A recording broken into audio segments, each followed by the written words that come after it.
Hello students, आज के video lecture में स्टार्ट करेंगे कुछ और क्वेश्चन रेट एंड मेजरमेंट के। तो जैसे कि आपके सामने क्वेश्चन है जो कि मेंस 220 में पूछा जा चुका है। A spherical iron ball of 10 centimetre radius is coated with a layer of ice of uniform thickness that melt at rate. थी रेडियस है 10 सेंटीमीटर। ठीक है, तो ये है 10 centimetre. Radius 10 centimeter is coated with a layer of ice uniform thickness that melt, यानी कि बर्फ जो है वो आपकी पिघल रही है। ठीक है, और इस रेट से, और with a layer ice of uniform thickness जो उसकी है वो यूनिफॉर्म है। तो थिकनेस को कुछ एज्यूम कर लो। ठीक है, और फिर आगे पढ़ेंगे। तो मान लो कि ये जो थिकनेस है आपकी, ये जो दिख रही है जो, ठीक है, यहाँ पे आइस है। तो ये आपकी कुछ भी मान लो, ये मान लिया मैंने वाई है। ठीक है, और यहाँ पे आइस है। ठीक है, ये जो दिख रहा है यहाँ पे आइस है जो कि मेल्ट हो रही है। ये इसका वॉल्यूम है। ये जो दिया है ना, ये वॉल्यूम है। वॉल्यूम का मतलब कि आपको गिवन है d/dt। ठीक है, और ये स्पेरिकल है ना, स्पेयर का वॉल्यूम कितना होता है 4/3 पाई आर क्यूब। आर की जगह क्या आएगा 10 + y का क्यूब इक्वल टू, और ये दिया कितना है 50। And the thickness of ice is 5 centimetre. जब रह जाएगी आइस, यानी कि y = 5 है, then the rate of at which of the thickness of ice is decrease, यानी कि dy/dt चाहिए अपन को, यानी कि हमें कैलकुलेट करना है dy/dt। ठीक है, एट y = 5। ठीक है, ये कैलकुलेट करना। तो बस इसको शुरू कर दो, फिर सॉल्व करना। इसका डेरिवेटिव ले लो। ये तो कांस्टेंट है, ये बाहर चला जाएगा, ये आएगा 4/3 पाई, और इस अंदर वाले करोगे तो ये आएगा 3।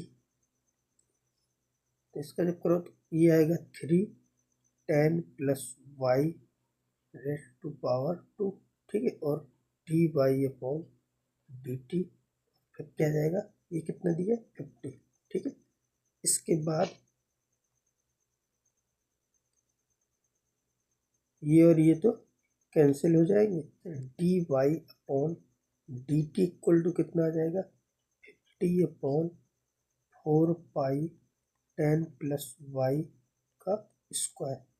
ठीक है, और हमें क्या चाहिए था dy/dt एट y = 5 पे। तो y की जगह 5 पुट कर दो इसमें। y = क्या पुट कर दो 5। तो यहाँ से dy/dt, ठीक है, एट y = 5 पर ये वैल्यू कितनी आ जाएगी 50/4 पाई, और y की जगह 5 रखोगे तो ये कितना हो जाएगा 15। तो यहाँ पे आएगा 15 × 15। ठीक है, यहाँ पे कैंसिल कर दो, ये आएगा 2, और ये कितना आएगा 25, ये 3, ये 5। ठीक है, और ये 3, ये खत्म। तो ये पूरा कितना आ जाएगा, ऊपर आएगा 1, नीचे कितना आएगा 18 पाई। ठीक है, तो 1/18 पाई ये आपका आंसर है। तो ऑप्शन नंबर कौन सा है, डी।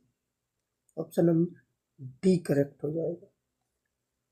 नेक्स्ट क्वेश्चन है आपके सामने। क्वेश्चन में क्या है, a man 1.6 metre high walk at the rate of 30 metre per minute away from a lamp which is 4 meter above ground.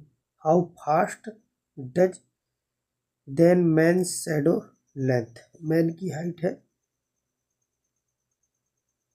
1.6 metre. ठीक है, तो ये जो हाइट दिख रही है ये है 1.6 मीटर, और इस लैम्प की है 4। ठीक है, तो और ये वाली जो डिस्टेंस है इसको मान लेते हैं, कुछ भी मान लो, तो ये x मान लो। ठीक है, तो अपन को ये निकालना है, ये इसकी शैडो है। ठीक है, तो ये इसकी शैडो है, तो शैडो ये निकालनी है, ये वाली लेंथ। ठीक है, तो ये अपन को कैलकुलेट करना है। अपन को कैलकुलेट करना है dl/dt। ठीक है, ये है शैडो की लेंथ। क्या गिवन क्या है, तो a man 1.6 metre height walk at the rate of 30 metre per minute away from the lamp यानी कि ये अपन को दिया है dx/dt equal to 30 metre per minute. तो बस x और l में एक रिलेशन ले आओ तो बस ये आपका आ जाएगा। तो x और l में रिलेशन लाने के लिए, ठीक है, इसको देखो, इस डायग्राम से आएगा। तो इसमें सिमिलर ट्रायंगल दिख गए होंगे आपको, एक ट्रायंगल ये बड़ा वाला और एक ये छोटा वाला। ये सरदार जी वाले को ऐसे मानो, ठीक है। तो ये ट्रायंगल, ये सिमिलर ट्रायंगल है। तो सिमिलर ट्रायंगल में क्या होता है, ये वाली साइड 4 अपॉन ये वाली साइड कितनी है 1.6 इक्वल टू, और इस बड़े वाले ट्रायंगल की साइड क्या है टोटल ये x प्लस l, और डिनोमिनेटर में छोटे वाले ट्रायंगल की ये वाली लेंथ कितनी है l। यहाँ से ये पॉइंट हटा दो तो इधर आ जाएगा, और इसको कैंसिल कर लो तो 8 से कर दो तो ये आएगा 2, और इधर क्या आएगा 5। तो ये हो जाएगा 5l equal to 2x plus 2l। तो यह जाएगा 3l इक्वल टू 2x। अब इसको डिफ्रेंशिएट कर दो तो यहाँ से आएगा 3dl upon dt equal to 2dx upon dt। dl upon dt अपन को चाहिए, 3 को उधर भेज देना। dl upon dt equal to 2/3, और dx अपॉन dt ये अपन को पता था। तो dx अपॉन dt कितना 30। तो बस इसकी जगह 30 पुट कर देंगे तो यहाँ पे क्या आएगा 30। तो यहाँ से दिख गया dl अपॉन dt, ठीक है। dl upon dt equal to क्या आ जाएगा 20 मीटर पर मिनट। ये आंसर आ जाएगा। तो ये हो जाएगी शैडो की length. A particle move along, ठीक है, मूव अलोंग अ कर्व। मान लो कि ये एक कर्व है, कोई भी कर्व हो सकता है, ठीक है। यहाँ पे एक पॉइंट है, ठीक है। तो इस पॉइंट को बोल दिया मैंने P। पॉइंट के कोऑर्डिनेट कुछ भी मान लो, ठीक है। तो x1 y1 मान लेते। इस कर्व की इक्वेशन क्या थी 6y equal to x cube plus 2। ये जो अपन ने पॉइंट अज्यूम किए हैं, ठीक है, यहाँ पे लिख लेना कि यहाँ पे चाहो तो एक लाइन लिख सकते हो, लेट द रिक्वायर्ड, ठीक है, required point B x1 y1। अच्छा, अगर x1 y1 इस कर्व के ऊपर ये पॉइंट है तो इसको सेटिस्फाई करेंगे, तो सेटिस्फाई भी करा दो। मतलब इस इक्वेशन में x1 y1 रख दो तो यहाँ से क्या आ जाएगा 6y1 इक्वल टू x1 का क्यूब प्लस 2, ठीक है, इक्वेशन नंबर फर्स्ट। और एक कंडीशन क्या है कि एंड आल्सो गिवन, ठीक है। देखो और क्या गिवन है, इसमें कह रहा है कि find the point on the curve y coordinate is changing 8 times. y coordinate है वो 8 टाइम्स है x कोऑर्डिनेट का, ठीक है। इस इतनी तेजी से फास्ट, मतलब कि dy अपॉन dt की बात हो रही है। तो dy अपॉन dt बराबर 8 टाइम्स dx अपॉन dt आएगा। तो dt सब खत्म। इस बात का मतलब क्या है कि मैं इसको ऐसे लिख सकता हूँ कि dy upon dx equal to कितना आ गया 8, ठीक है। इस कंडीशन को अपन यूज करेंगे। तो अपना जो कर्व गिवन है इसको एक बार डिफ्रेंशिएट कर दो, dy अपॉन dx, और यहाँ से आएगा 3x², ठीक है, ये तो 0 हो जाएगा। तो यहाँ से dy अपॉन dx बराबर कितना आ जाएगा x²/2, ठीक है। अब ये जो dy अपॉन dx है इसको इक्वल कर दो, dy अपॉन dx और ये dy अपॉन dx, इनको इक्वल कर दो। तो इन दोनों को जब इक्वल करोगे तो यहाँ से तो आपको दिख रहा है कि dy अपॉन dx की जगह यहाँ पे लिख दिया मैंने, ठीक है, इसका यूज करके। तो यहाँ पे क्या आ जाएगा x²/2 इक्वल टू 8, यहाँ से मिल जाएगा x² इक्वल टू 16, ठीक है। तो x बराबर क्या मिलेगा ±4, ठीक है। तो अपन को जो पॉइंट निकालने थे वो 2 आएंगे, एक तो आएगा 4, ठीक है, y कोऑर्डिनेट आएगा, और एक दूसरा आएगा -4 और y कोऑर्डिनेट आएगा, ठीक है। तो इस प्रकार से पॉइंट आएंगे। अच्छा, y कोऑर्डिनेट क्या आएगा तो वापस इस कर्व में पुट कर दो, ठीक है। जैसे मैंने x की जगह 4 पुट किया है, इस कर्व क्यूब क्या होगा 64 और 266, 6 से डिवाइड कर दोगे तो 11 मिल जाएगा। पहला पॉइंट क्या मिल गया 11, ठीक है। -4 पुट करोगे तो -4 पुट करोगे, -64 में 2 घटा दोगे 62 आएगा, तो आपका जो सेकंड कोऑर्डिनेट मिल जाएगा वो मिले 31 डिवाइड बाई 3। ठीक है, तो ये 2 पॉइंट आपको मिल जाएंगे। ये डेरिवेटिव क्वेश्चन है लेकिन थोड़ा सा अजीब लग रहा होगा, जैसे कि ये y इक्वल टू क्या है, एफ साइन एक्स। ये बहुत आसान है, इसको आप डेरिवेटिव करो तो ये आएगा d y upon d x. With respect to x किया तो ये लिखा है एफ एक्स, एफ एक्स का क्या हो जाएगा एफ डैश एक्स। ठीक है, अब अंदर लिखा है साइन एक्स, तो साइन एक्स का कर दो फंक्शन ऑफ फंक्शन से, तो ये आ जाएगा कॉस एक्स। बस अब जैसे ये क्वेश्चन है, इसमें अगर ध्यान से देखोगे तो ये क्या लिखा x.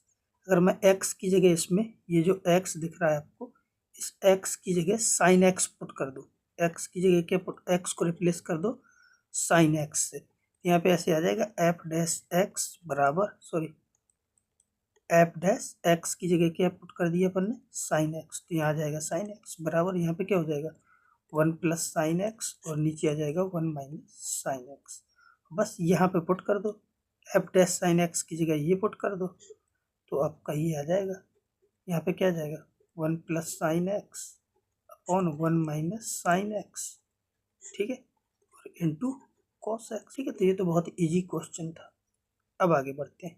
If the water is poured into inverted hollow cone whose semi-vertical angle 30 such that its depth increases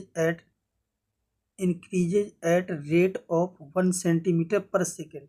Find the rate at which the volume of water increases when depth is 24 centimetre. अगर ये तो समझ गए कि ये एक water डाला जा रहा है, ये इन्वर्टेड आपका एक कोन है, इस कोन के अंदर ऐसे वाटर डाला जा रहा है। ठीक है, ऐसे ये वाटर आएगा ना इसमें।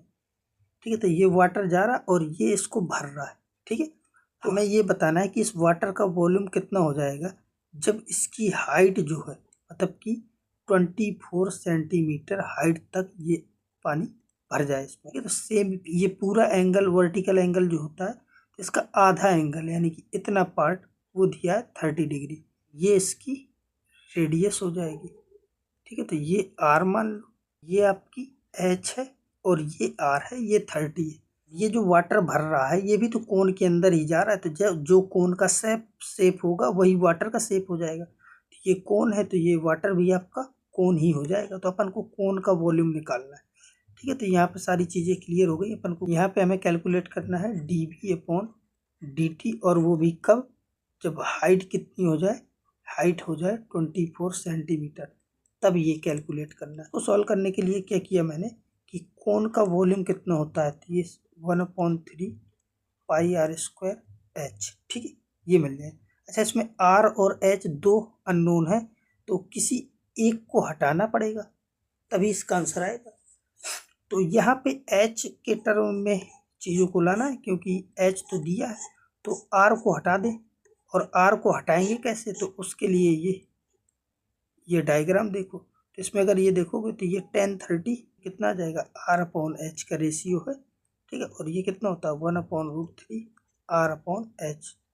आर की जगह क्या जाएगा, एच अपॉन √3, यहाँ पे पुट कर दो, तो v बराबर क्या जाएगा 1/3 पाई, आर की जगह आ जाएगा एच अपॉन √3, तो आर की जगह पुट कर दो यहाँ पे एच अपॉन √3, तो ये कितना हो जाएगा एच स्क्वायर। ठीक है, और एक ये एच, तो एच क्यूब हो जाएगा, और √3 से बाहर कौन आएगा 3। फाइनली आपको क्या मिल गया, v बराबर पाई अपॉन 9 एच क्यूब। ठीक है, अब इसको डिफ्रेंशिएट कर दो विद रिस्पेक्ट टू टाइम, तो यहाँ से दिख गया कि यह आ जाएगा d b upon d t बराबर पाई अपॉन 9, और ये हो जाएगा 3 एच स्क्वायर, और d h upon d t. यहाँ पर d h upon d t की भी जरूरत पड़ेगी, ये क्वेश्चन में गिवन होगा। ठीक है, तो क्या कह रहा है, such that is depth increases at the rate 1 centimetre per second. तो अपन को ये दिया है d h upon d t equal to 1 centimetre per second, तो डी और एच की वैल्यू कितनी दी है 24। ठीक है, तो बस अब सारी वैल्यूओं को पुट कर दो, आपका आंसर आ गया। तो यहाँ पे उनको d b upon d t कब चाहिए था, जब एच हो जाए 24।